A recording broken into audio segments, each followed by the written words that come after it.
Hey everybody, welcome back. Mike from Spectre Comics. It's been a while since I've done a Posca art video, but I'm going to do a new technique. With the holidays coming, I'm going to do the gingerbread effect. Now, last year I did a bunch of videos on the different types of effects you see in a lot of YouTube shorts with Posca Markers. We have the glitch effect, the glow effect, the drip effect, and the X-ray effect. I did videos explaining how to do all those, but since the holidays are coming, I thought it'd be fun to do a video where we're doing a different style, one that's a little more related to the holidays. So we're going to do a series of videos like that. This one's going to be the gingerbread effect. I'm going to use this picture I drew of Rick Sanchez from Rick and Morty as the subject, and I'm actually going to split this image in half, and one side is going to be the gingerbread effect, and the other side is going to be a secret. And you can see that in the video that follows this. So anyway, let's get started on the technique. What you're gonna need is a piece of paper. I'm using a vellum Bristol board. It absorbs the paint a lot better than regular sketchbook paper. And we're gonna use Posca markers, and we're gonna use the various colors, but we'll get into that as we go through the drawing. So let's get to it and talk about the process. So with gingerbread being the main style, the primary color we're going to be using is brown. So I'm going to get my regular brown marker and start filling in most of the skin area of Rick. We're going to use a bunch of different colors and different shades of brown in order to fill out some of the other colors, creating contrast, you know, with like his hair and his coat and his shirt. Brown will be the main skin color because that's the typical gingerbread color. Now, I found while drawing this that I actually started to run out of the brown, and I actually have to go and get a new one. I was lucky enough to have just enough brown to fill in his face here, but this will be the last time I use this marker. I'm going to have to go get a new color brown. So I added it to the shopping list when I go to the art store. The nice thing about Posca markers is that even when you fully fill everything in, you can still see the pencil underneath, because that's good, because we're going to go ahead and trace those lines later with different colors. Now I did his skin in this brown color, but I also did his lab coat in the same color, primarily because it's the largest portion of his body. Once I got to the hair, I actually used a very dark brown, again, to cause contrast between the face color and the hair color. So the first step in this whole process is to just lay down the flat base colors for each section of the drawing, because we're going to go back in later and add some detail with the different colors.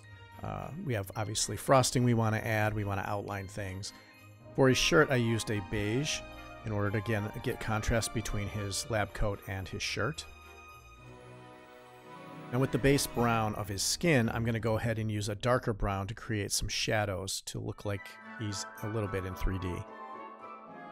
There's only in a couple areas where we can add that detail to make it look like there's a shadow of the color. There's only in a couple areas on his face and on his body where we can actually add that 3D effect, adding that shadow. Because there's not a lot of detail to Rick, there's not a lot of different things that I could focus on, I actually was trying to find ways to add some decoration. I'm going to go ahead and start outlining everything in white. This makes it look like the edges of the drawing are covered with frosting, outlining the design of the character.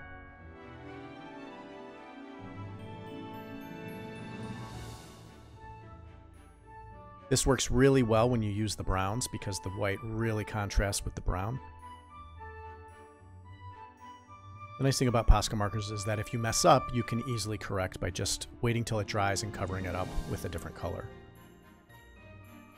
Now the outer line of the drawing, I'm going to go ahead and use a black marker to just create an outline of the drawing. Anything that's an interior line is going to be a white outline.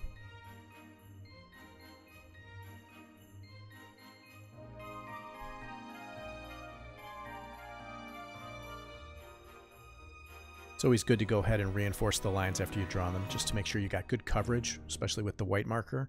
White marker tends to be more transparent than the other colors.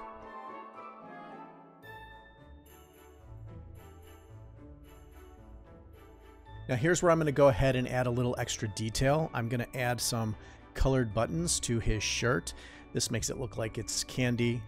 So we're going to create a red and blue candy button on his shirt, outline it in white, and then put a little hotspot on the button to make it look like it's reflecting the light. Now I'm going to go ahead and squiggle lines around the edges of the drawing to make it look like we've got a frosted squiggle.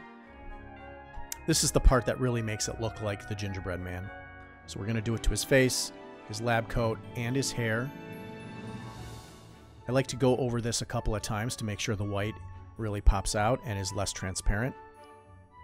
And I'm actually going to thicken the lines because we're going to go ahead with a gray marker and just create a nice streak within that squiggle.